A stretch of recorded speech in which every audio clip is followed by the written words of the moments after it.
नमस्कार मित्रों, स्वागत है आपका मेरे इस YouTube चैनल मोहित यादव एजुकेशन में। हम आजकल विभिन्न क्वेश्चंस जो मैकेनिकल के सब्जेक्ट हैं उनको सॉल्व कर रहे हैं। तभी तक मैंने लगभग fluid mechanics, heat transfer, thermodynamics, boiler से संबंधित क्वेश्चंस सॉल्व करा दिए हैं। उसी क्रम में मैं सॉल्व कराने जा रहा हूँ आपको आपको सॉल्व कराने जा रहा हूँ थियोरी ऑफ मशीन से संबंधित क्वेश्चंस को सॉल्व कराने जा रहा हूँ। उसका आज पहले चैप्टर का मैं क्वेश्चन सॉल्व कराने जा रहा हूँ, जो चैप्टर है प्लेनर मैकेनिक्स। प्लेनर मैकेनिक्स से संबंधित जो सवाल हैं उनको मैं सॉल्व कराने जा रहा हूँ, तो बने रहिए हमारे साथ। तो सबसे पहला क्वेश्चन जो आपकी स्क्रीन पर है वो है कि a round bar A passes through the cylindrical hole in B as shown in the given figure, which of the following statements correct in this figure. मतलब नीचे दो चित्र दिया हुआ है, इस चित्र के विषय में कौन सा कथन सही है वही हमको चूज करना है। तो चार कथन दिए हैं। The two links sewn from form a kinetic pair, ये एक काइनेमेटिक पेयर बनाते हैं। Number 2, the pair is completely constrained है, इनकम्प्लीटली कंस्ट्रेंड है, सक्सेसफुली कंस्ट्रेंड है। तो सबसे पहले आप जान लीजिए कि ये जो तीन तरह के कंस्ट्रेंट्स दिए हुए हैं ये क्या होते हैं। ठीक, देखिए सबसे पहले आप जान लीजिए तीन तरह के कंस्ट्रेंट। उसमें से पहले हम आपको बता देते हैं लिंक क्या होता है। लिंक मतलब होता है कोई भी ऐसी बॉडी जो रिजिड हो। मतलब रिजिड होने मतलब उसके जो दो पॉइंट्स के बीच में जो एक्सटेंशन करने हो वो बिल्कुल भी ना हो, मतलब शून्य हो, क्योंकि बीच की दूरी हमेशा फिक्स हो, तो लिंक कहते हैं। इस प्रकार के डिवाइसेस को कहते हैं हम लोग लिंक कहते हैं। ठीक, तो उसके आधार पे जब दो लिंक आपस में जुड़ते हैं तो काइनेमेटिक पेयर बनाते हैं। वो भी कब बनाते हैं काइनेमेटिक पेयर उन्हें तो आप कहेंगे जब उनको मतलब कंप्लीटली कंस्ट्रेंड हो। ठीक, तो सबसे पहले हम लोग जान जाते हैं कंस्ट्रेंट्स क्या होते हैं। तो देखिए कोई भी बॉडी तीन तरह के से कंस्ट्रेंड हो सकती है।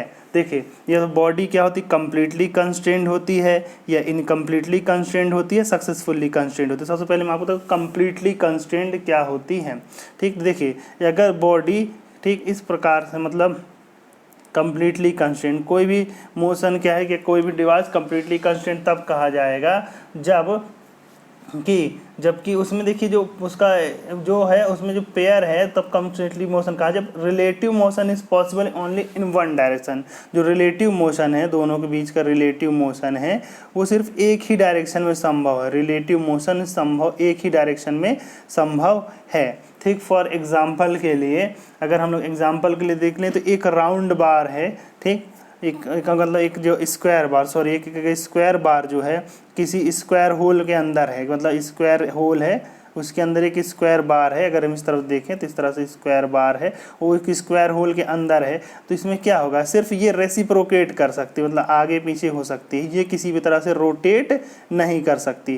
तो क्योंकि इसका मोशन क्या है, सिर्फ एक डायरेक्शन में ही संभव है। तो इस प्रकार के मोशन को हम लोग कहते हैं कंप्लीटली कंस्ट्रेंड मोशन। मतलब जब दो लिंक के बीच में जो मोशन है वो सिर्फ एक डायरेक्शन में संभव है तो उसे हम क्या कहेंगे, कंप्लीटली कंस्ट्रेंड मोशन कहेंगे। एग्जाम्पल के लिए क्या हो जाएगा, एग्जाम्पल के लिए हो जाएगा कि एक square bar in square hole, अगर एक स्क्वायर बार एक स्क्वायर होल में है तो उसे हम क्या कहते हैं, उसे हम कहते हैं कि वो कंप्लीटली कंस्ट्रेंड मोशन है।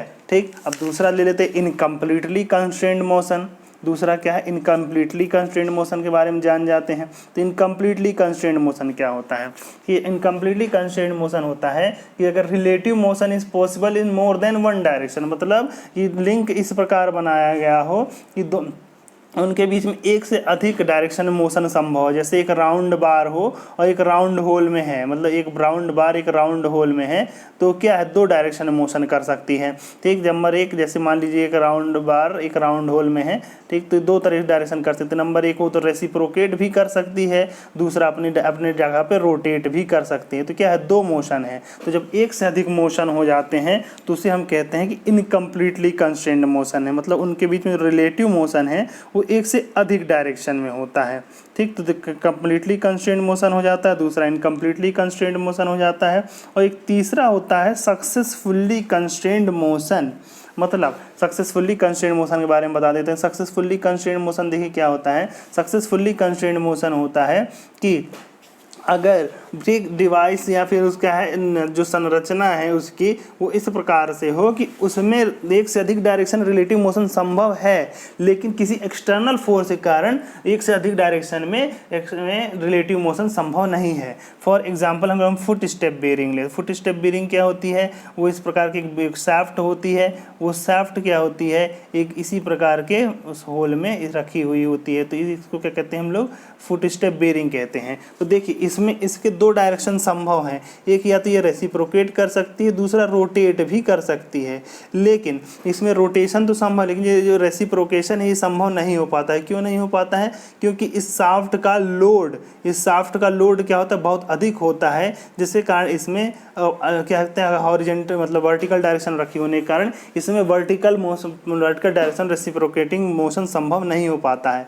तो इसमें क्या है, मतलब इस प्रकार का मोशन जिसमें एक से अधिक डायरेक्शन रिलेटिव मोशन संभव हो, लेकिन एक्सटर्नल फोर्स के कारण उसको रिस्ट्रिक्ट कर दिया गया हो, तो फिर और उसका जो रोटेशन हो या उसका जो रिलेटिव मोशन केवल एक डायरेक्शन में संभव हो पा रहा हो, तो उस दिशा में हम उसे क्या कहेंगे, उसे कहते हैं सक्सेसफुली कंस्ट्रेंड मोशन कहते हैं।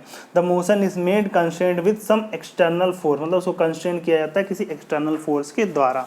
ठीक, अब काइनेमेटिक पेयर क्या होता है, काइनेमेटिक पेयर क्या होता है, ठीक, जब देखिए मान लीजिए दो बॉडीज एक दूसरे से कनेक्टेड होती हैं, दो रिजिड बॉडी या फिर हम कहते हैं लिंक कहते हैं, एक दूसरे से कनेक्टेड हो, लेकिन वो इस प्रकार से कनेक्टेड हो कि उनके बीच में जो मोशन हो फुल्ली कैसा हो, कंस्ट्रेंड मोशन हो, कैसा हो, कंस्ट्रेंड मोशन, या कंप्लीटली कंस्ट्रेंड या फुल्ली कंस्ट्रेंड मोशन हो, तभी हम उसे क्या कहेंगे, तभी हम उसे काइनेमेटिक पेयर कहेंगे।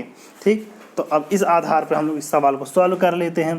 तो इस आधार पर इस सवाल को सॉल्व करते हैं। तो सबसे पहले देखिए इन्होंने कहा है कि ये एक राउंड बार है, एक राउंड होल के अंदर सिलेंड्रिकल क्या है कि एक round bar passes through a cylindrical whole मतलब राउंड होल ही है, उसमें पास कर रही है। तो ये कैसा मोशन हो जाएगा, ये कैसा मोशन हो जाएगा, ये इनकम्प्लीटली कंस्ट्रेंड हो जाएगा। कैसा मोशन हो जाएगा, इनकम्प्लीटली कंस्ट्रेंड हो जाएगा। तो जब इनकम्प्लीटली कंस्ट्रेंड हो जाएगा तो ये काइनेमेटिक पेयर भी नहीं हो सकता, तो इसका पहला आंसर ए आंसर गलत हो जाएगा, मतलब ए नहीं हो सकता, और इसका आंसर क्या हो जाएगा, इसका आंसर सी हो जाएगा। ठीक फ्रेंड्स, अगला क्वेश्चन ले लेते हैं। अगला क्वेश्चन है कि which of the following statement regarding law governing of friction between dry surfaces are correct. दो ड्राई सरफेस के बीच में जो फ्रिक्शन हो रहा है उसमें निम्नलिखित में कौन कौन से लॉ सही है। ठीक, तो देखिए हम आपसे लॉ के बाद से फ्रिक्शन के बारे में आप लोग बहुत अधिक पढ़े होंगे, पहले से ही जानते हैं अधिकतर चीज़ें, तो देखिए चेक करते जाते हैं, मैं आपको विस्तार से बताता जाता हूँ।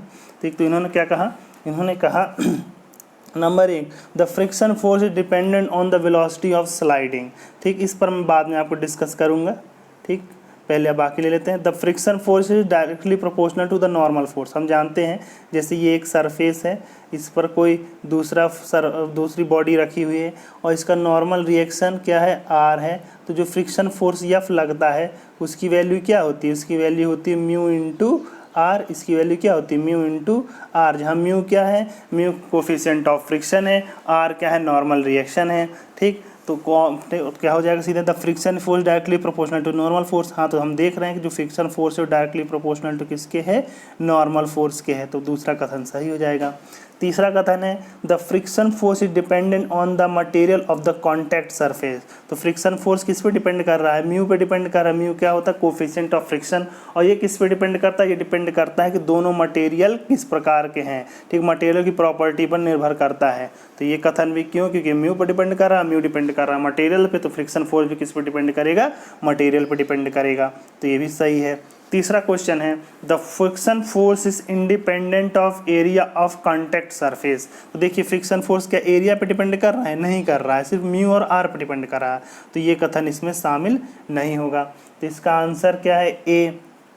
ठीक, तो उन्होंने क्या पूछा है, बिटवीन, तो इसमें उन्होंने पूछा इंडिपेंडेंट, सॉरी लिखा इंडिपेंडेंट वर्ड लिखा है ना, इंडिपेंडेंट लिखा हुआ, तो ये कथन भी सही हो जाएगा। तो इंडिपेंडेंट होता है, हाँ, तो ये कथन सही हो जाएगा, मतलब वो एरिया पर डिपेंड नहीं करता, इंडिविजुअल कथन सही होता है। ये तीनों कथन सही हो गए, तो इसका आंसर आएगा 2, 3 और 4, इसका आंसर जाएगा ए। अब देखिए चौथी चीज़ एक बात यहाँ पे बची हुई है, ये है the friction force is dependent on the velocity of sliding. तो देखिए in the most of the case क्या होता है, हम लोग मान सकते हैं कि वेलोसिटी ऑफ स्लाइडिंग को डिपेंड नहीं करता, तो इसको हम लोग क्या, ये गलत हो जाएगा। लेकिन ये जो रूल है ये स्ट्रिक्ट नहीं है, मतलब कभी कभी क्या होता है वेलोसिटी डिपेंड कर सकता है। जैसे क्या होता है कि ये पाया गया है कि जैसे जैसे वेलोसिटी बढ़ती है तो फ्रिक्शन थोड़ा सा कम हो जाता है, ठीक। लेकिन अभी ये रूल मतलब पूरी तरह से हम लोग मतलब सिद्ध नहीं हो पाया है, लेकिन थोड़ा सा कम हो जाता है। लेकिन तो यहाँ पे हमने इसको क्या है लगभग गलत ही मान लिया है और इसके आधार पर आंसर दे दिया है ए, ठीक। तो अगर आपका क्वेश्चन आता है एग्जाम में तो आप भी यही मान के चलिए, ठीक। क्योंकि ये पहला कथन है ये पूरी तरह से एक्सेप्टेबल नहीं हो पाया है, मतलब फुल्ली एक्सेप्टेबल नहीं है, ठीक। अगला क्वेश्चन लेते हैं। अगला क्वेश्चन है विच उनको क्या है सही जोड़ी के फॉर्म में है, तो match the list 1 with list 2। इन्होंने दिया quadric cycle chain, single slider crank mechanism, double slider crank chain, crossed slider crank chain, ठीक। तो देखिए तो इन्होंने देखिए चार चीज़ें दी हुई हैं और इन चारों के आधार पर नीचे क्या दिया है, Rapson slide, oscillating cylinder engine mechanism, Ackermann steering mechanism, ठीक। उसके अलावा दिया है ओल्डहम कपलिंग, ठीक। तो देखिए 4 दिया है। तो इसको जो केस में देखिए आपको मिलाना क्या है, इसमें आपको जो सही जोड़ी मैच कराना है, मतलब एक तरह से ये क्या हम लोग विभिन्न प्रकार के मैकेनिज्म दिए हुए हैं और ये इसके विभिन्न प्रकार के दिए हुए इन्वर्जन्स दिए हुए, क्या दिए हुए हैं, इन्वर्जन दिए हैं। तो इन्हीं इन्वर्जन्स को मिलाया जाता है। तो सबसे पहले देखिए इन्वर्जन क्या होता है। इन्वर्जन होता है यदि हम किसी काइनेमेटिक चेन के क्या कर दें, अलग अलग लिंक को बारी बारी से फिक्स कर दें और फिर उसका जो मोशन देखें, तो जो इस प्रकार डिवाइसेस प्राप्त होते हैं उसी को कहा जाता है इन्वर्जन, ठीक। तो अलग अलग पार्ट के अलग अलग इन्वर्जन होते हैं, अलग अलग लिंक के। तो मैं इसमें से कुछ के बता देता हूं जो आपके लिए काफ़ी इम्पोर्टेंट होते हैं। तो ठीक, तो सबसे पहले देखिए 4 बार चेन मैकेनिज्म ले लेते हैं। 4 बार चेन मैकेनिज्म ले लेते हैं। 4 bar chain mechanism quadric cycle chain या फिर 4 बार चेन मैकेनिज्म भी कहते हैं, ठीक। तो इसके इन्वर्जन क्या क्या होते हैं, तो इसके इन्वर्जन होते हैं डबल क्रैंक मैकेनिज्म, एक होते हैं डबल क्रैंक मैकेनिज्म, ठीक। डबल क्रैंक मैकेनिज्म होता है, इसका उदाहरण होता है locomotive coupling road of locomotive, coupling rod of locomotive. Coupling rod of locomotive क्या होता है, जैसे इंजन है आपके, ट्रेन के पहिए हैं 2, ठीक। तो यहाँ पे फिक्स होता है, फिक्स है, यहाँ पे फिक्स है, यहाँ पे सेंटर फिक्स है, ठीक। तो इसके अलावा भी ऊपर पे एक जगह पे इनको फिक्स कर दिया जाता है इस तरह से, ठीक। तो यहाँ पे एक प्रकार की चेन बन जाती है, ठीक। तो जब पहिए घूमते तो उनके साथ ये भी लगातार घूमते रहते हैं। तो इसमें देखो ये दोनों जो लिंक होती हैं ये दोनों भी क्रैंक का काम करते हैं। तो इसका एक उदाहरण क्या होता है, क्वाड्रिक साइकिल चेन का एक जो इन्वर्जन होता है वो होता है डबल स्लाइडर क्रैंक मैकेनिज्म, जिसका उदाहरण क्या है, coupling road of locomotive. Locomotive जो कपलिंग रोड होती है वो क्या करती है, इसका काम करती है, ठीक। दूसरा जो इस 4 बार मैकेनिज्म का दूसरा इन्वर्जन जो होता है वो होता है बीम इंजन। क्या होता है, बीम इंजन दूसरा इसका उदाहरण होता है। ये जो बीम इंजन होता है वो क्रैंक रॉकर मैकेनिज्म होता है। कैसा होता है, क्रैंक रॉकर मैकेनिज्म, ठीक। पहले देखिए क्रैंक और रॉकर में अंतर समझ लीजिए। यदि किसी मैकेनिज्म में कोई लिंक, जैसे ये लिंक है, पूरा 360 डिग्री रोटेट करती है, मतलब इस प्रकार से पूरा 360 तक रोटेट कर लेती है, तो उसे कहा जाता है क्रैंक कहा जाता है। क्या कहा जाता है, क्रैंक कहा जाता है। लेकिन अगर कोई लिंक इस प्रकार से है कि जो अपने डिग्री से सिर्फ ऑसिलेट कर सकती है, ऑसिलेट करती है, पूरा 360 डिग्री रोटेट नहीं करती है, तो उसे कहा जाता है रॉकर मैकेनिज्म कहा जाता है। उसे क्या कहा जाता है, रॉकर कहा जाता है, रॉकर, ठीक। तो जो क्रैंक और रॉकर में ये अंतर होता है। तो 4 बार चेन में देखिए क्या होता है, 4 बार चेन किस प्रकार से बन सकती है, 4 बार चेन ऐसी सिंपल सी चेन होती है इस तरह से, ठीक। अगर इस तरह से है, अगर इसमें दोनों पूरी तरह से रोटेट कर सकते हैं तो इसे हम कहते हैं डबल क्रैंक, क्योंकि 2 क्रैंक बन जाते हैं। तो डबल क्रैंक का उदाहरण मैंने अभी आपको बताया कि कपलिंग रोड ऑफ लोकोमोटिव। यदि ये दोनों ही क्या है, लिंक पूरी तरह से 360 घूम सकते हैं, ठीक। तो उसे हम क्या कहते हैं, किसे कहते हैं, हम लोग कहते हैं डबल क्रैंक मैकेनिज्म, ठीक। अगर एक पूरी तरह से घूम सकती है जबकि दूसरी पूरी तरह से नहीं घूम सकती तो उसे हम कहते हैं क्रैंक रॉकर मैकेनिज्म। इसका उदाहरण क्या होता है, इसका उदाहरण होता है बीम इंजन, ठीक। तीसरा जो होता है अगर डबल रॉकर मैकेनिज्म मतलब दोनों ही 360 डिग्री नहीं घूम सकती, सिर्फ ऑसिलेट कर सकती हैं, ये दोनों ही क्या है, सिर्फ ऑसिलेट कर सकते हैं, तो इसे हम कहते हैं डबल रॉकर मैकेनिज्म। इसका उदाहरण होता है इसका उदाहरण होते हैं वाट्स इंडिकेटर, वाट्स इंडिकेटर इसका उदाहरण होता है। और अगर चौथा है कि अगर दोनों का इसका एक उदाहरण है वाट्स इंडिकेटर, इसके अलावा एक चौथा उदाहरण, एक और उदाहरण होता है इसका एकरमैन स्टीयरिंग, ACKER एकर MANNS एकरमैन स्टीयरिंग, जो हम लोग की गाड़ियों में यूज़ होता है एकरमैन स्टीयरिंग। तो ये भी क्या होता है, ये भी 4 बार मैकेनिज्म का ही इन्वर्जन होता है। तो 4 बार मैकेनिज्म के इन्वर्जन कौन कौन से हो गए, लोकोमोटिव की coupling rod, beam engine, Watt's indicator, Ackermann steering. ठीक, तो ये सभी क्या हो गए, 4 बार चेन के इन्वर्जन हो गए। ठीक, अब अगला क्या दिया हुआ है, अगला दिया है सिंगल स्लाइडर क्रैंक मैकेनिज्म। तो देखिए सिंगल स्लाइडर क्रैंक मैकेनिज्म देखिए पहले क्या होता है, ये देखिए यहाँ फिक्स होता है, यहाँ पे एक क्रैंक होती है, एक कनेक्टिंग रॉड होता है, और यहाँ पे स्लाइडर होता है इस तरह से। ये यहाँ पे इन दोनों जो बीच की दूरी है वो फिक्स है, मान सकते हैं कि ये दोनों जो लिंक है ये कैसे फिक्स का काम करते हैं। तो देखिए ये सिंगल स्लाइडर क्रैंक मैकेनिज्म है। ठीक, तो इसके क्या क्या इन्वर्जन हो सकते हैं। इसके पहला इन्वर्जन है यदि हम इसके फ्रेम को मतलब दोनों के बीच की दूरी को फिक्स कर दें, ठीक, तब जो हमको प्राप्त होता है वो क्या क्या प्राप्त होता है, हमको प्राप्त होता है रेसिप्रोकेटिंग इंजन। क्या होता है, रेसिप्रोकेटिंग इंजन, या कभी कभी ऐसी कहते हैं रेसिप्रोकेटिंग कंप्रेसर प्राप्त हो जाते हैं। ठीक, तो रेसिप्रोकेटिंग इंजन, रेसिप्रोकेटिंग कंप्रेसर एक इसका इन्वर्जन हो जाता है, स्लाइडर क्रैंक मैकेनिज्म का हो जाता है। उसका दूसरा इन्वर्जन, स्लाइडर क्रैंक मैकेनिज्म का दूसरा इन्वर्जन देखें तो वो होता है अगर हम क्रैंक को फिक्स कर दें, मतलब इस स्लाइडर क्रैंक मैकेनिज्म जो आपने प्राप्त किया, स्लाइडर क्रैंक मैकेनिज्म, इसमें यदि हम क्रैंक को फिक्स कर दें तब जो हमको प्राप्त होता है, जो मैकेनिज्म प्राप्त होता है वो होते हैं, हम लोग को 2 मैकेनिज्म प्राप्त हो सकते हैं। तो से होता है, एक होता है विथवर्थ क्विक रिटर्न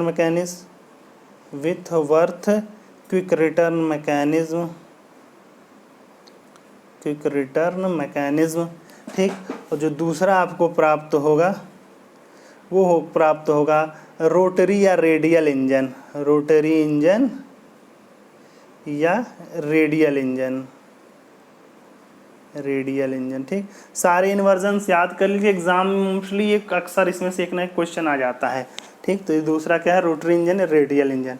यदि इसी हम क्विक रिटर्न मैकेनिज्म का तीसरी लिंक यानी कनेक्टिंग रॉड को फिक्स करके देखें, कनेक्टिंग रॉड को फिक्स करके देखें, तो जो हमको विभिन्न प्रकार के मैकेनिज्म प्राप्त हो सकते हैं वो हो जाता है crank and slotted lever mechanism. कौन सा, crank and slotted lever mechanism.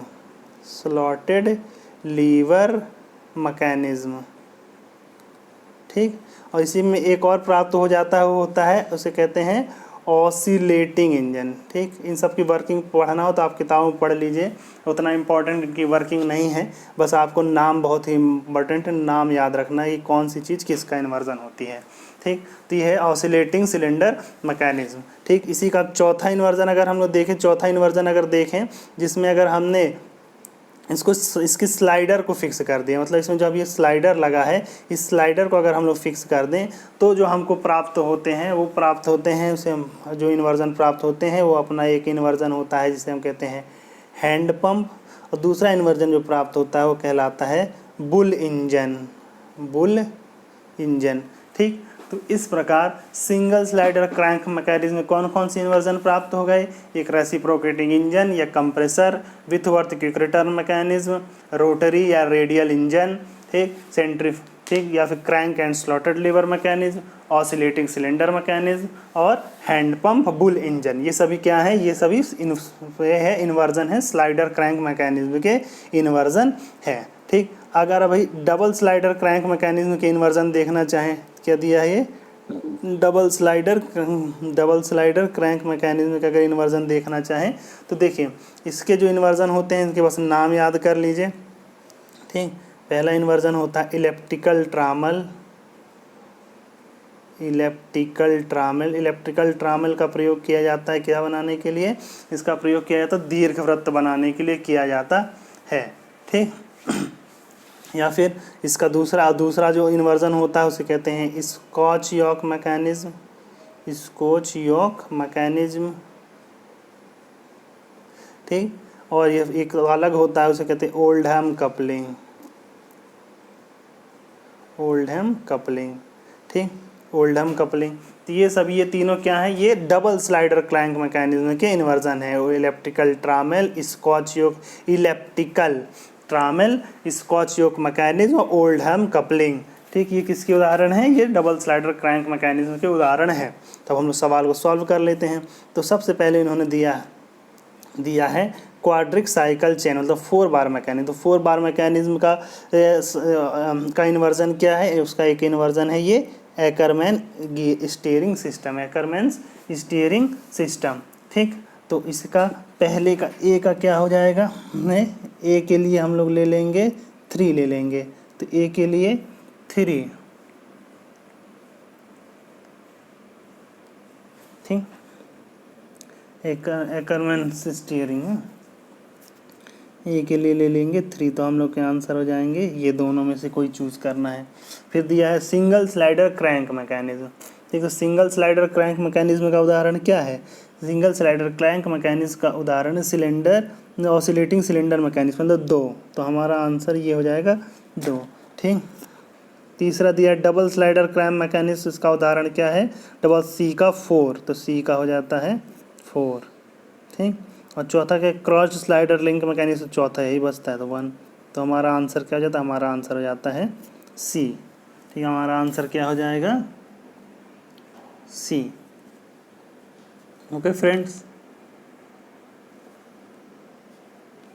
अगला क्वेश्चन लेते हैं। तो देखिए, आपको सारे इन्वर्जन्स के नाम याद रखने हैं, क्योंकि इन्वर्जन्स में बहुत क्वेश्चंस पूछे जाते हैं।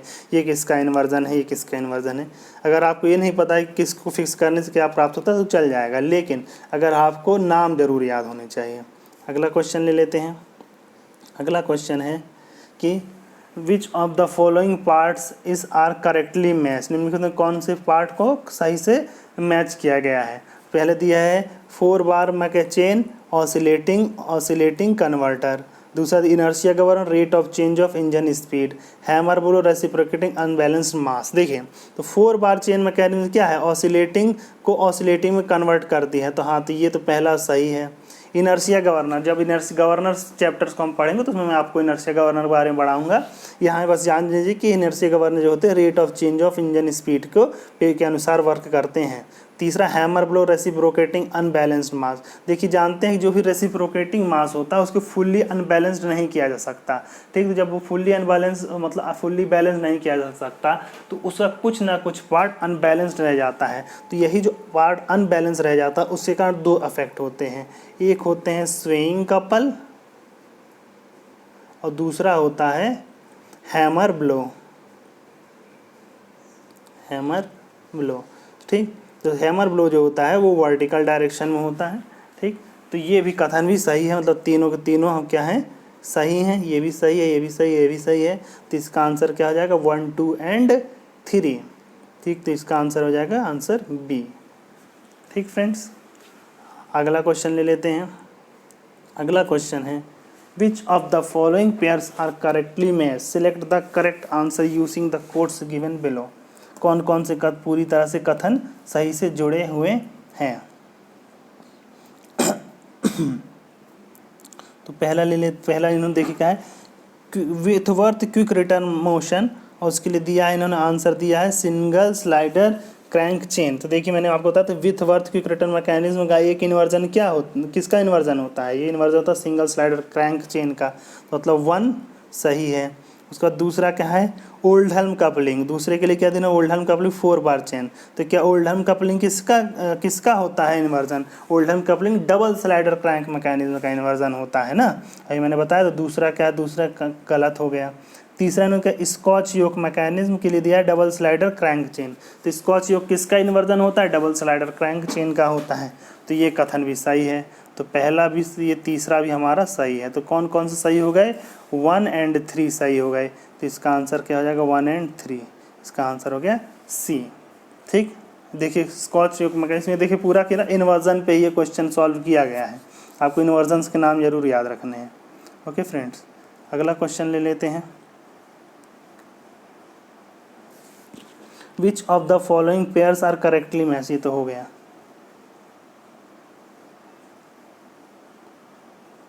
अगला क्वेश्चन दिया है इन्होंने, which of the following answer using the codes below the list. ठीक है, इनको जो लिस्ट दिया है इसके हिसाब से हमको सीधे सीधे चेक करना है कि किस प्रकार का मोशन है। सिंपली कंस्ट्रेंड मोशन है, ठीक तो नहीं है। देखिए इन्होंने कहा है कि 4 links 3 turning pairs, completely constrained, successfully constrained, rigid frame and completely constrained. तो देखिए कोई दिया हुआ मतलब जब अगर प्लेनर मैकेनिज्म जो है वो कंस्ट्रेंड है या नहीं, अथवा तो उसको चेक करने के लिए एक फॉर्मूला होता है, वो होता है यल इक्वल दूसरी साइड होगा 2p-4। अगर यल इक्वल टू 2p-4 है, यल क्या है, L equal to number of links है। क्या है, नंबर ऑफ लिंक्स, किसमें कितने लिंक हैं। ठीक, और पी क्या है, पी क्या है, नंबर ऑफ पेयर्स है। ठीक, नंबर ऑफ पेयर्स, इसमें क्या है, ये नंबर ऑफ पेयर्स है, इसको हम क्या कहते हैं, स्ट्रिंग, ये पेयर हो जाएंगे। तो अगर हम इसमें रखें यल इक्वल टू 2p-4, इसमें अगर हम रखें और दोनों इक्वल आ जाते हैं, दोनों क्या इक्वल आ जाते हैं, मतलब यल इक्वल टू 2p-4 अगर आ जाता है तो इसको हम लोग कहते हैं कंप्लीटली कंस्ट्रेंड है। कैसे हैं, कंप्लीटली कंस्ट्रेंड है। ठीक, और अगर यही क्या है, यल पी इक्वल टू 2p-4 जो है, इसकी वैल्यू क्या हो जाए, यल इज़ ग्रेटर देन 2p-4 हो जाए, तो ये जो आ जाएगा ये आपका आंसर हो जाएगा, ये कहलाने लगेगा आपका रिजिड फ्रेम। ये क्या कहलाने लगेगा, रिजिड फ्रेम कहलाने लगेगा। मतलब अगर यल इज़ ग्रेटर देन 2p-4 है तो इसी को हम लोग क्या कह देते हैं, रिजिड फ्रेम कह देते हैं। क्या कह देते हैं, रिजिड फ्रेम कह देते हैं। ठीक, रिजिड फ्रेम का मतलब है कि उसमें किसी प्रकार का मोशन संभव नहीं है। मतलब जैसे अगर ये 4 बार मैकेनिज्म है, अगर ये ठीक, इसमें एक यहाँ पर भी हम लोग एक लिंक लगा देते, इसमें 5 लिंक हो गई, तो क्या इसमें किसी प्रकार का मोशन संभव नहीं हो पाएगा। तो जब इस प्रकार का मोशन संभव नहीं हो पाएगा तो इसे हम क्या कहते हैं, रिजिड फ्रेम कह देंगे। ठीक, और अगर कंस्ट्रेंट का मतलब है कि उसमें कि सिंपल एक डायरेक्शन में मोशन संभव है। लेकिन अगर यही आपका बन जाए इस प्रकार से कि यल मतलब नंबर ऑफ लिंक्स की वैल्यू लेस देन हो जाए 2p-4 की, लेस देन 2p-4 हो जाए, तो हम इसी को कह देते हैं कि इनकम्प्लीटली कंस्ट्रेंड है। कैसा है, इनकम्प्लीटली कंस्ट्रेंड है, मतलब इसमें एक से अधिक डायरेक्शन में मोशन संभव हो सकता है। जैसे मान लीजिए कि हमारे पास एक चेन है जिसमें 5 बार हैं, ठीक, और इसमें एक फिक्स है, तो अगर हम इसको मोशन देंगे तो ज़रूरी नहीं है कि इसको एक ही डायरेक्शन में मोशन मिले, ये इधर भी दब सकती है, ठीक, ये उधर भी जा सकती है। ठीक, तो इसमें क्या है, फिक्स नहीं हो पा रहा है। जब फिक्स नहीं हो पा रहा तो इसे हम क्या कहते हैं कि मतलब फिक्स नहीं होता, इसका मोशन हम लोग तय नहीं कर सकते, मतलब इसका जो रिलेटिव मोशन है एक से अधिक डायरेक्शन में है, तो उसी को हम क्या कह देंगे कि इनकम्प्लीटली कंस्ट्रेंड मोशन है। तो आइए सवाल को सॉल्व कर लेते हैं। तो पहला इन्होंने दिया है 4 link 4 turning pair, 4 link 4 turning pair, मतलब एल की वैल्यू कितनी दी है इन्होंने, एल की वैल्यू इन्होंने 4 दी है, और टर्निंग पेयर मतलब पी की वैल्यू क्या दे दी है इन्होंने, 4 दे दी है। तो हम लोग 2p-4 की वैल्यू क्या आ जाएगी, 2p-4 की वैल्यू जाएगी 4 दूनी 8 -4 और 4, दोनों क्या हैं, इक्वल हैं। जब दोनों इक्वल हैं तो कैसा मोशन हो जाएगा, ये कंस्ट्रेंड मोशन है, कंप्लीटली कंस्ट्रेंड मोशन। तो ए का क्या हो जाएगा, ए का आंसर हो जाएगा 1, तो ए का आंसर हो जाएगा 1, तो हम लोग किसमें 1 ये ले सकते हैं और ये ले सकते हैं। ठीक, मतलब बी और डी में कोई आंसर हो सकता है। ठीक, दूसरा ले लेते हैं, दूसरा ले लेते हैं। ठीक, बी और डी में से कोई आंसर हो जा सकता है। अगला दिया है कि 3 लिंक्स 3 टर्निंग पेयर, क्या दिया है, 3 लिंक्स 3 टर्निंग पेयर। तो देखिए एल की वैल्यू कितनी दी है, 3, टर्निंग पेयर कितने दिए हैं, पी की वैल्यू कितनी दी है, 3, तो 2p-4 की वैल्यू क्या आ जाएगी, 3 दूनी 6 -4 मतलब 2। ठीक, तो ये कितना दिया है 3, तो यहाँ पे क्या है, L is less than L is less than sorry L is greater than 2p-4। इस स्थिति में क्या हो जाता है, ये रिजिड फ्रेम बन जाता है। मतलब बी क्या हो जाएगा, बी का आंसर हो जाएगा 3, तो बी का आंसर हो जाएगी 3। तो ये दोनों ठीक। तो देखिए हम लोग का बी ये सही हो गया, ये सही हो गया, तो अभी भी हम लोग का आंसर क्लियर नहीं हुआ है। तीसरा दिया है, इसमें यल की वैल्यू कितनी दी है, इसमें तीसरे वाले में यल की वैल्यू उन्होंने देखी 5 लिंक्स, मतलब यल की वैल्यू 5 दिया है। ठीक, तो 2 और नंबर 5 टर्निंग पेयर्स। पी की वैल्यू कितनी दी है, पी की वैल्यू भी इन्होंने 5 दिया है ना, पी की वैल्यू भी 5 दिया है।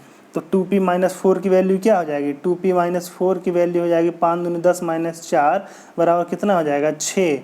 2p-4 की वैल्यू कितनी हो जाएगी, 2p की वैल्यू हो जाएगी 6।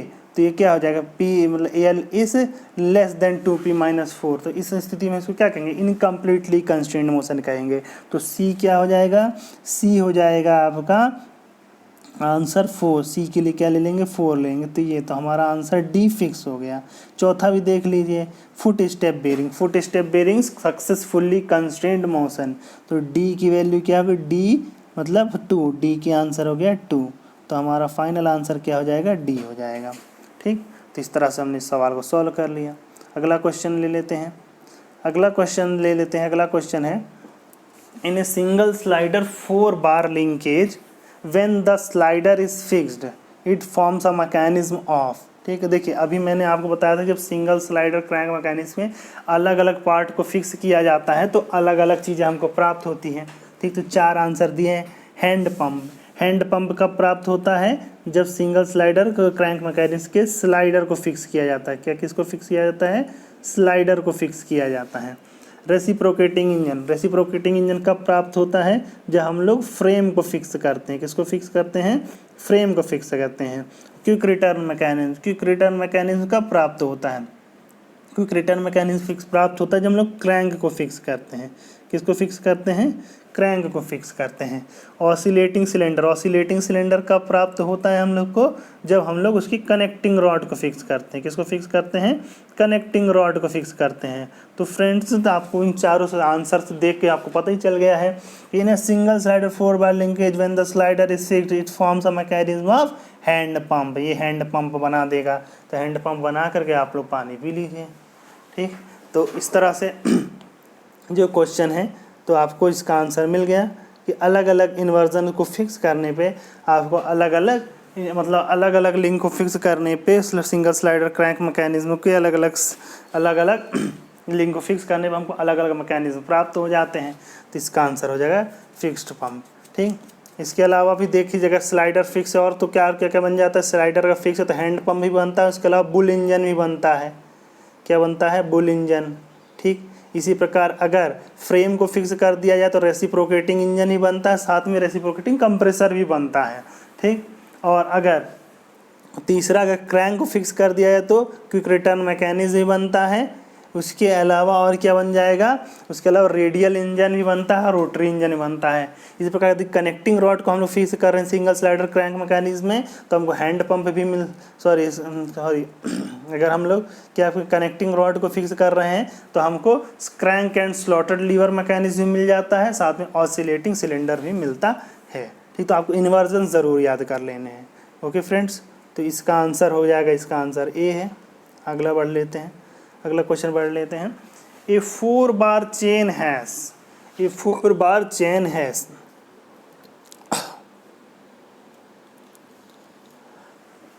A 4 bar chain has all turning pairs, one turning pair and the others are sliding pair, one sliding pair and other are turning pair, all sliding pair। तो पहले ये जान जाइए स्लाइडिंग पेयर, टर्निंग पेयर सब होते क्या हैं।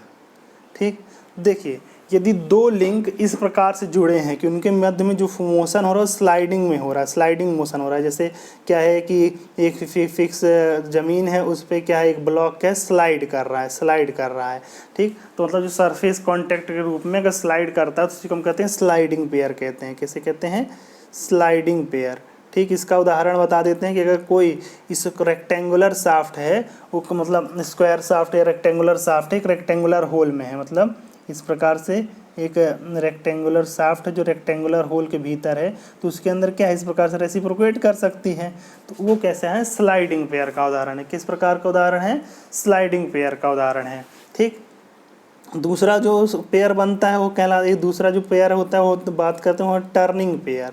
Turning pair मतलब इस प्रकार का पेयर होता है, मतलब एक जो पेयर है वो दूसरा पेयर उसके अंदर पूरी तरह टर्न करता है। जैसे एक राउंड बार है, एक राउंड होल के अंदर अगर रख दी जाए तो ये क्या है, इसके अंदर लगातार इस तरह से टर्न कर सकती है, तो इसे कहते हैं हम लोग टर्निंग पेयर कहते हैं। ठीक, देखिए अगर जो स्लाइडिंग पेयर का उदाहरण क्या है, पिस्टन और सिलेंडर। पिस्टन और सिलेंडर क्या है, स्लाइडिंग पेयर का उदाहरण है, क्योंकि उसके अंदर पिस्टन स्लाइड करता है। टर्निंग पेयर का उदाहरण क्या होता है, टर्निंग पेयर का उदाहरण हो गया आपका एक सर्कुलर बार, एक सर्कुलर बार एक सर्कुलर उस होल के अंदर अगर रखी हुई तो उसे हम क्या कहते हैं, टर्निंग पेयर कहते हैं। ठीक, तीसरा जो उदाहरण रोलिंग पेयर। ठीक, रोलिंग पेयर मतलब जिसमें रोलिंग एक्शन हो रहा हो, रोलिंग पेयर। ठीक, मतलब जैसे ये है कोई बॉल इसकी सतह पे इस प्रकार रोल कर रही हो। ठीक, तो इस प्रकार रोल करते हुए आगे बढ़ती है तो इसे मतलब रोलिंग पेयर कहते हैं।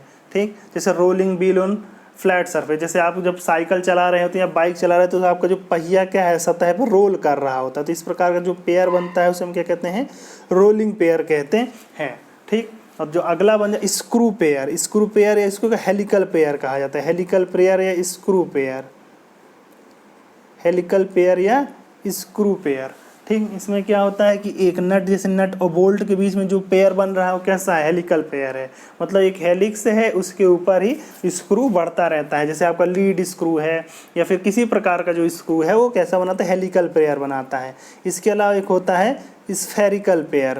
कौन सा पेयर, स्फेरिकल पेयर।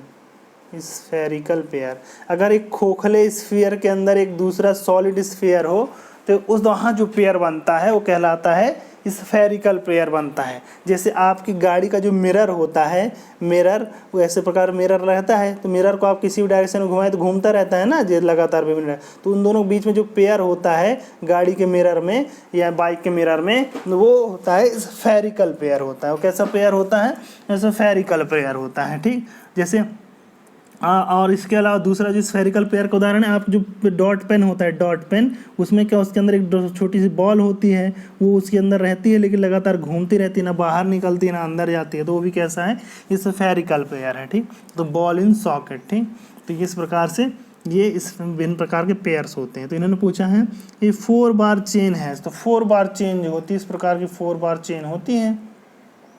इसमें जो सभी जगह पे पेयर होते हैं वो सभी टर्निंग पेयर होते हैं। कैसे प्रकार के पेयर होते हैं, तो all are turning pair. Exam में कई बार पूछा गया है। ठीक, तो ऑल ए 4 बार चेन में जो होता है वो सिलेंड्रिकल होल होते हैं, उस सिलेंड्रिकल होल को वो कम्प्लीटली कंस्ट्रेन होते हैं उन दो, और उनके मध्य जो रिलेटिव मोशन होता है वो सिर्फ एक डायरेक्शन में ही संभव होता है। ठीक, तो उसी को हम लोग क्या कहते हैं, इसीलिए जो मतलब इस प्रकार जो बनता है तो उसे हम कहेंगे टर्निंग पेयर कहते हैं। तो 4 bar chain has all turning pair, उसमें जो सभी प्रकार के पेयर होंगे वो कैसे होंगे, टर्निंग पेयर हो जाएंगे। ठीक फ्रेंड्स, अगला क्वेश्चन ले लेते हैं, all pairs will be turning pair. अगला क्वेश्चन ले लेते हैं। इन्होंने 4 दिए हुए हैं उदाहरण, और उसके आधार पर इन्होंने दिया है 4 तो मतलब सीधे दिए हैं, उनको हमको सही जोड़ियाँ बनानी हैं। तो पहला दिया है compound train, Hart mechanism, Coriolis for transmission of motion around bends and corners. देखिए मैं इसको मैच भी कराता जाता हूँ, आपको विस्तार से इसके बारे में बताता जाता हूँ। कंपाउंड ट्रेन मतलब यहाँ मतलब गियर से है। ठीक, ये गियर चैप्टर के क्वेश्चन को है, इन्होंने कई चैप्टर के क्वेश्चन को एक साथ मिला दीजिए। कंपाउंड ट्रेन का मतलब होता है जैसे एक ये गियर है, फिर उसके ऊपर ही उसी शाफ्ट पे जो दूसरा गियर लगा होता है, फिर उस गियर से दूसरा गियर चलता है। ठीक, तो इस प्रकार से जब गियर मैकेनिज्म प्राप्त होते हैं तो इनको कहा जाता है कंपाउंड ट्रेन कहा जाता है। क्या कहा जाता है, कंपाउंडिंग ट्रेन कहा जाता है। इसका प्रयोग कहाँ किया जाता है, ठीक, इसका प्रयोग किया जाता है transmission of and motion of around bends and corner, जहाँ बेंड्स एंड कॉर्नर्स होते हैं वहाँ पे इसका प्रयोग किया जाता है। तो ए का आंसर हो गया 3। तो 3 के लिए आप बी भी चूज़ कर सकते हैं, सी भी चूज़ करते हैं, दो जगह दिया हुआ है ना। अब आगे बढ़ते हैं। ठीक, तो ये हो गया। ओके, अब दिया है kick return mechanism. Kick return mechanism में के लिए होता है कोरियोलिस फोर्स होता है। क्विक रिटर्न मैकेनिज्म में कोरियोलिस फोर्स होता है। आपको कोरियोलिस फोर्स के बारे में पहले बता देते हैं। अगर देखिए जैसे ये क्विक रिटर्न मैकेनिज्म में किस प्रकार से होता है, इसमें कि यहाँ एक स्लॉटेड लीवर होता है जो कि एक इस यहाँ पे फिक्स मतलब एक इसके अबाउट ऑसिलेट कर सकता है, ये मतलब ऐसे स्लॉटेड लीवर होता है। इस स्लॉटेड लीवर के अंदर एक स्लाइडर होता है जो कि स्लाइडर से एक कनेक्टेड रहता है, तो ये लगातार ऐसे घूमता रहता है और साथ ही रेसिप्रोकेट भी करता रहता है। तो जब कोई रेसिप्रोकेटिंग मास सर्कुलर मोशन भी कर रहा हो, ये रेसिप्रोकेट करता रहता है इसके अंदर, साथ ही सर्कुलर मोशन भी करता रहता है। तो जब इस प्रकार का मोशन होता है तो वहाँ पे एक फोर्स का नया कंपोनेंट आता है जिसे कोरियोलिस कंपोनेंट कहा जाता है। कोरियोलिस कंपोनेंट कहा जाता है। तो जैसे प्रकार के मोशन के क्विक रिटर्न मैकेनिज्म में होता है तो वहाँ पे हम लोग उसके कहेंगे कोरियोलिस कंपोनेंट कहा जाता है। तो देखिए कोरियोलिस कंपोनेंट के बारे में भी आपको थोड़ा सा बता देते हैं कि कोरियोलिस कंपोनेंट होता क्यों है और कैसे मतलब जनरेट होता है। ठीक, तो देखो उसका डायरेक्शन कैसे हम लोग फिक्स करेंगे। ठीक, अगर फिक्स डायरेक्शन पूछा जाता है, अक्सर पूछा जाता है उसका डायरेक्शन क्या है, तो मान लीजिए कि कोई यहाँ कोई फिक्स है और इस पे क्या है, ये स्लॉटेड लीवर जिस पर ये स्लाइडर है। तो अगर स्लाइडर क्या है ऊपर की ओर मोशन कर रहा है, ठीक, और साथ में जो इसका रोटेशन है ऊपर की ओर, इसका रोटेशन क्या है क्लॉकवाइज है, इसका मतलब जो एंगुलर रोटेशन क्लॉकवाइज है, जो इस स्लाइडर वेलोसिटी है वो अपर डायरेक्शन मतलब इस सेंटर से दूर जा रहा है। ठीक, तो देखिए दोनों क्या है, दोनों का डायरेक्शन सेम है। जब दोनों की डायरेक्शन सेम है तो इसमें जो कोरियोलिस कंपोनेंट का डायरेक्शन होगा वो इस डायरेक्शन में हो। कोरियोलिस कंपोनेंट का डायरेक्शन क्या हो जाएगा, इसको भी हम लोग क्या मान लेंगे कि पॉजिटिव मान लेंगे। मतलब देखिए ऐसा समझिए कि हम लोग क्लॉकवाइज को अगर पॉजिटिव माने, ठीक, और वेलोसिटी जो है अगर ऊपर की ओर जा रही मतलब सीधे सीधे सेंटर से दूर की ओर जा रही है, इसको अगर हम पॉजिटिव माने, और जो फोर्स है उसका डायरेक्शन तो मतलब ओमेगा के डायरेक्शन में ही कोई में अगर मान उसको पॉजिटिव माने, देखो अगर तो ये दोनों अगर पॉजिटिव आ रहे हैं तो कोरियोलिस कंपोनेंट भी क्या हो जाएगा, पॉजिटिव हो जाएगा। लेकिन साथ में ये भी ध्यान रखें, अब अगला ऑप्शन ले लेते हैं, अगला क्वेश्चन मतलब ऑप्शन ले लेते हैं कि अगर यही मोशन इस प्रकार से हो कि इसमें जो स्लाइडर है वो नीचे की ओर आ रहा हो मतलब नेगेटिव वेलोसिटी हो, ठीक, और साथ में इसका जो डायरेक्शन हो एंटी क्लॉकवाइज है जिसको हम लोग नेगेटिव कह देते हैं, तो इसमें तब भी इसमें क्या है कोरियोलिस कंपोनेंट का डायरेक्शन क्या होगा, पॉजिटिव होगा। मतलब सीधे सीधे आपको याद रखना है कि जब दोनों पॉजिटिव हैं तब कोरियोलिस कंपोनेंट पॉजिटिव है, जब दोनों नेगेटिव है तो कोरियोलिस कंपोनेंट नेगेटिव है। लेकिन अगर मोशन इस प्रकार से हो रहा हो कि इसमें स्लाइडर ऊपर की ओर जा रहा हो मतलब पॉजिटिव डायरेक्शन में हो, लेकिन इसका जो रोटेशन हो नेगेटिव डायरेक्शन में हो, तो इस स्थिति में जब जो होता है कोरियोलिस कंपोनेंट उसका डायरेक्शन नेगेटिव होता है, तो ये हो जाएगा कोरियोलिस कंपोनेंट का डायरेक्शन हो जाएगा, तो वो क्या हो जाएगा, नेगेटिव हो जाएगा। ठीक, डायरेक्शन ऑफ कोरियोलिस कंपोनेंट क्या हो जाएगा, डायरेक्शन हो जाएगा, मतलब पॉजिटिव नेगेटिव मिलके क्या हो जाएंगे, नेगेटिव बन जाएंगे। इसी प्रकार अगर इस प्रकार का मोशन हो कि स्लाइडर क्या है नीचे की ओर आ रहा हो लेकिन इसका डायरेक्शन क्या है मतलब इसका डायरेक्शन पॉजिटिव हो, इसका डायरेक्शन नेगेटिव हो, तब भी जो क्या हो कोरियोलिस कंपोनेंट क्या हो जाएगा, नेगेटिव हो जाएगा।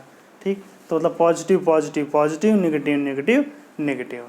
ठीक, इसकी वैल्यू होती है कोरियोलिस कंपोनेंट की value 2 into V into omega. क्या होती है कोरियोलिस कंपोनेंट की value 2 into V into omega, जिसमें वी क्या है स्लाइडर की वेलोसिटी है और ओमेगा क्या है वो स्लॉटेड लीवर के एंगुलर वेलोसिटी है। तो ये कोरियोलिस कंपोनेंट होता है। ये किसमें पाया जाएगा, ये पाया जाएगा जब कोई बॉडी स्लाइडिंग मोशन और रेसिप्रोकेटिंग मोशन दोनों एक साथ कर रहे होते हैं। ऐसा कब संभव होता है, क्विक रिटर्न मैकेनिज्म में। तो क्विक रिटर्न मैकेनिज्म में क्या होता है, कोरियोलिस कंपोनेंट होता है। तो बी का क्या हो जाएगा, 2 हो जाएगा, बी का 2। 1 के लिए हम लोगों ने क्या चूज़ किया था, 1 के लिए ए के लिए 3 चूज़ किया था। तीसरा एग्जैक्ट स्ट्रेट लाइन मैकेनिज्म, जो एग्जैक्ट स्ट्रेट लाइन मैकेनिज्म होता है उसको हार्ट मैकेनिज्म होता है। जो हार्ट मैकेनिज्म होता है एग्जैक्ट स्ट्रेट लाइन मैकेनिज्म होता है। तो सी के लिए क्या हो जाएगा, 1 हो जाएगा। और अप्रॉक्सीमेट स्ट्रेट लाइन मैकेनिज्म क्या होता है, वाट मैकेनिज्म, तो ये हो जाएगा आपका 4 हो जाएगा। तो जाएगा 3 2 1 4, 3 2 1 4 बी, ऑप्शन क्या हो जाएगा बी। ठीक, अब देखिए अक्सर एग्जाम में भूल जाता है कि एग्जैक्ट स्ट्रेट लाइन मैकेनिज्म कौन है और approximate straight line motion mechanism कौन सा है। तो देखिए हार्ट मतलब क्या होता है, HART, स्पेलिंग अलग है लेकिन फिर भी याद है, हार्ट मतलब दिल होता है और कोई काम दिल से किया जाए तो बहुत अच्छा होता है, बहुत अच्छा होता है। मतलब लाइन अगर हम लोग दिल से खींचेंगे तो सीधी खिंचाएगी, ठीक। तो ये क्या हो जाएगा, हार्ट मैकेनिज्म क्या हो जाएगा, स्ट्रेट लाइन मैकेनिज्म हो जाएगा। और जब कोई हम लोग गलत जैसे कुछ अगर किसी सीधी लाइन खींचनी है हम लोग टेढ़ी मेढ़ी लाइन खींच दें तो कोई कहेगा व्हाट इज़ दिस, ठीक। तो इससे क्या है, वाट वर्ड, तो उसने कहा जैसे हमने टेढ़ी मेढ़ी लाइन खींची तो उसने क्या कहा कि व्हाट इज़ दिस। तो वाट मैकेनिज्म क्या है, अप्रॉक्सीमेट स्ट्रेट लाइन खींचता है, ठीक। एग्जैक्ट स्ट्रेट लाइन नहीं खींचता, सिर्फ अप्रॉक्सीमेट खींचता है। तो एग्जैक्ट स्ट्रेट लाइन कैसे होगा, हार्ट मतलब दिल से खींचिए, और अप्रॉक्सीमेट कब हो जाएगा, जब व्हाट इज़ दिस कोई कह दे तो व्हाट इज़ दिस, तो वाट मैकेनिज्म। इस तरह से आप लोग याद रख सकते हैं इसको, ठीक। अगला क्वेश्चन ले लेते हैं।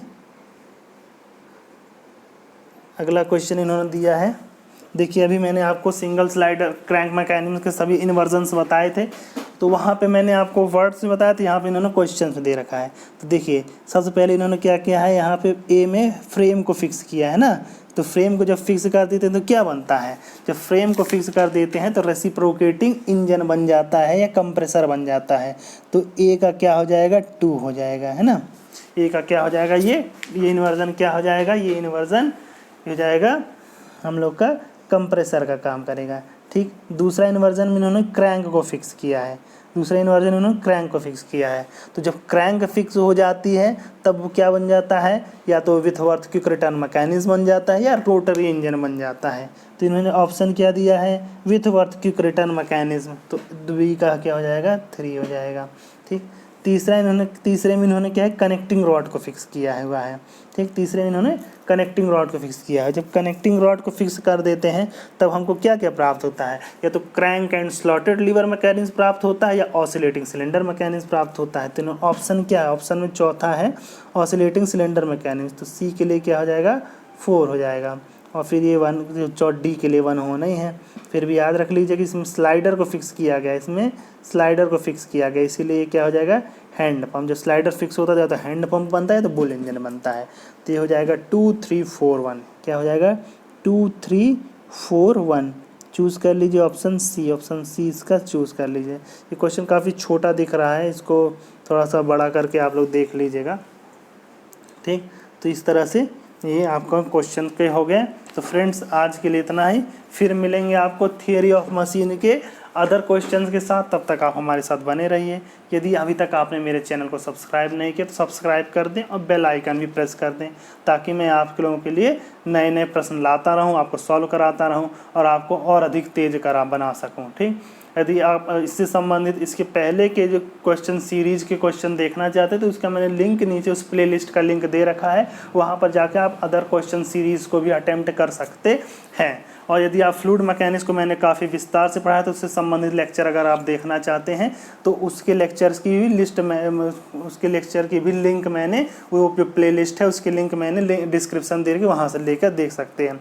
अभी जो मैंने पढ़ाया है इसका PDF डाउनलोड करना चाहते हैं इन क्वेश्चंस का, तो उसकी PDF भी आप उसके लिंक जो है मैंने डिस्क्रिप्शन में दिया है, वहाँ से नोट कर सकते हैं। तो इस प्रकार से आप लगातार तैयारी करते रहिए, मैं आपको लगातार क्वेश्चन सॉल्व कराता जा रहा हूँ। इन क्वेश्चन के साथ आपको मैं आप कॉन्सेप्ट बताना जाता जा रहा हूँ। तो आप इस वीडियो को अधिक से अधिक शेयर करें, अधिक से अधिक अपने मित्रों को बताएं, ताकि अधिक से अधिक लोग इस वीडियो को देखें तो उनकी तैयारी और अधिक अच्छी हो सके, ठीक फ्रेंड्स। तो तैयारी जारी रखिए, आपको सफलता निश्चित ही प्राप्त होगी, क्योंकि वह पथ क्या पथिक कुशलता क्या जिस पथ में बिखरे सूल ना हो, नाविक की धैर्य कुशलता क्या जब धाराएं प्रतिकूल ना हो। तो मतलब जब तक कठिनता नहीं आएगी तब तक आपका व्यक्तित्व भी निखर कर नहीं आएगा, ठीक। तो जो परीक्षाएं आती हैं वो आपके व्यक्तित्व को निखारने का काम करती हैं। इसीलिए लगातार आप तैयारी जारी रखिए, क्योंकि कोई भी लक्ष्य बड़ा नहीं, हारा वही जो लड़ा नहीं।